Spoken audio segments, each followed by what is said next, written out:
Morning. Morning. How are you? Good, and you? Good, thank you. Try and keep this as clean as we can for Portugal.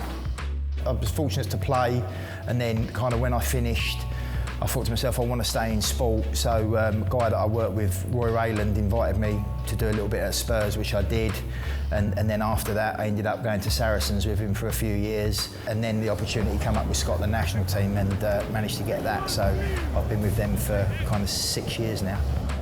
I must admit, with the Lions, it's 2 or 3 notches up because of kind of it's the Lions.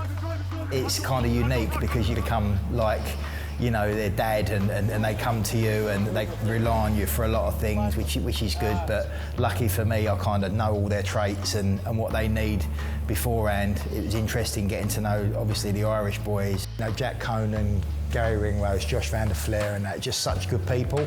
So, yeah, just really, really a joy to get to learn personally. This is the first time I've dealt with Canterbury, and the kit and the quality is tremendous. You know, the boys say to me, like, you know, they really like the fit.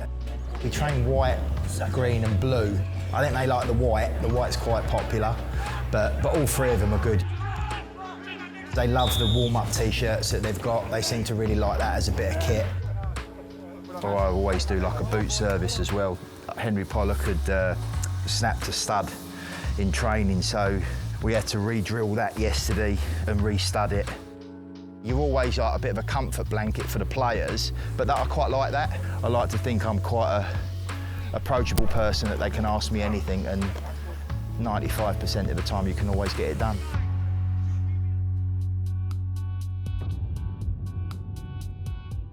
Match day routine is get here roughly 5 hours before kick-off.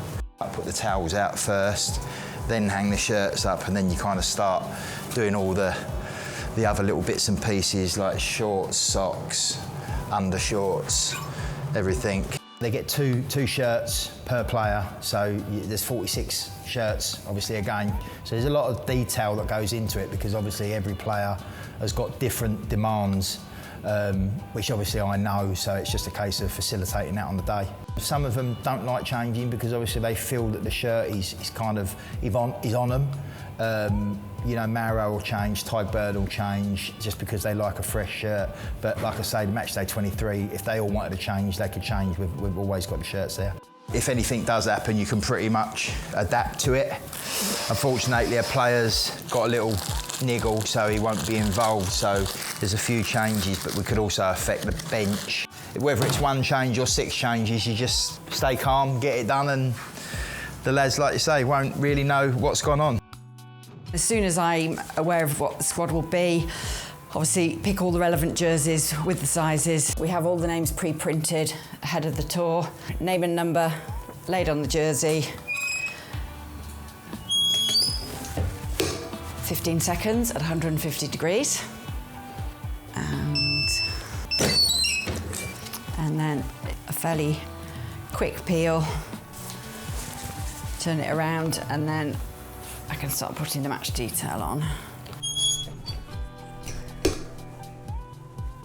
That's the jersey done. It's like whoever's done the designs, obviously I know a lot of work's gone into doing it all. But I love the colour, like the colour I think is beautiful. I do like it with the little bit off-white, which is a little bit different, you know. Yeah, it ticks a lot of boxes, to be fair. It's made very well. Obviously the lads swap their shirts. After the game, literally, we've got a routine of we let them go through their process of what they need to do after the game, and then literally once they go, it's just de-rigging the dressing room, repacking them for the next game, getting the laundry away. We've got a good laundry system, you know, in Australia, that we get it back, you know, within 24 hours and then repack and onto the next location and game. You know, as kitman, it's a special thing because it is the pinnacle, so yeah, it does mean a lot. You know, you're holding history. You know, you're holding a jersey that is history, basically. You try and keep it as simple as possible. You don't have to complicate things, you know. It's pretty much, as long as they've got match kit, as long as they've got boots, they can go out and perform.